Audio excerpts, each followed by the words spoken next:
बेंगलुरु में आज विपक्षी एकता की अहम बैठक होने जा रही है। मकसद है एकजुट होकर 2024 में होने वाले लोकसभा चुनावों में बीजेपी को हराना।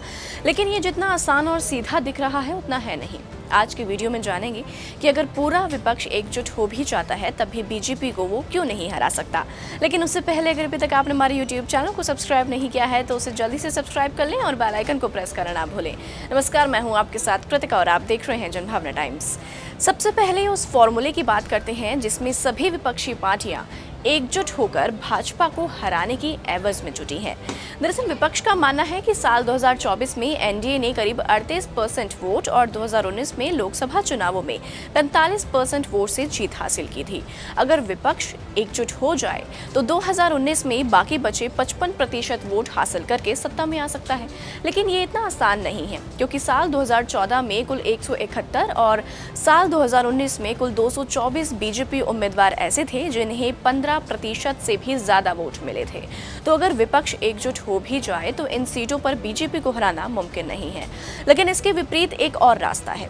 अगर विपक्ष हर बीजेपी उम्मीदवार के सामने अपना एक ही कैंडिडेट उतारता है तो जीत हासिल कर सकता है। इसी फॉर्मूले पर सहमति बनाने के लिए 25 जून को पटना में 15 विपक्षी दलों की बैठक हुई, जिसमें 6 प्रमुख क्षेत्रीय दल बसपा, बीजू जनता दल, टीआरएस और जेडीयू के नेता शामिल नहीं हुए। लेकिन विपक्षी एकजुट के इतिहास पर नजर फरमाई जाए तो इससे विपक्ष जीता तो है, लेकिन आपसी केमिस्ट्री न होने के चलते सरकार चलाने में असमर्थ हो रहा है। दरअसल इमरजेंसी के बाद 1977 में हुए लोकसभा चुनावों में 10 विपक्षी दलों ने मिलकर जनता पार्टी बनाई थी। हर सीट पर कांग्रेस के खिलाफ एक उम्मीदवार उतारा गया।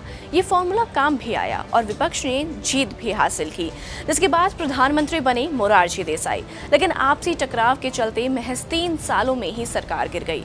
1998 लोकसभा चुनावों में एक बार फिर से विपक्ष एकजुट हुआ।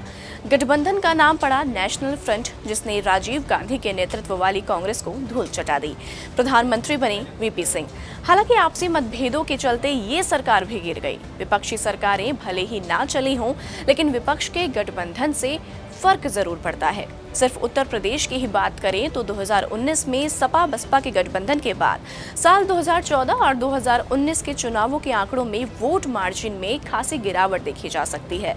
इतना ही नहीं, हालांकि 2024 के लोकसभा चुनावों में बीजेपी को हराना इतना भी आसान नहीं होगा जितना कागज पर दिख रहा है, क्योंकि अगर विपक्ष एकजुट हो भी जाता है तो उसके लिए 3 सबसे बड़ी चुनौतियां होंगी। पहली और सबसे बड़ी चुनौती ये है कि बीजेपी विरोधी संयुक्त विपक्ष का चेहरा कौन होगा। दूसरी है इसका कोऑर्डिनेटर कौन होगा जो अलग अलग मसलों पर पार्टियों के बीच समन्वय यानी कि रिलेशन बनाए रखे। और तीसरी सबसे बड़ी चुनौती ये है कि सीट शेयरिंग का फॉर्मूला क्या होगा। अगर विपक्षी दल इन सभी चैलेंजेस को पूरा करने में सक्सेसफुल हो जाता है तो शायद बीजेपी का किला हिला सकता है। लेकिन इतना तो तय है कि किले को हिलाने के लिए अभी काफी समय शेष है। और भी ऐसी वीडियोस को देखने के लिए आप जुड़े जनभावना टाइम्स के साथ। नमस्कार।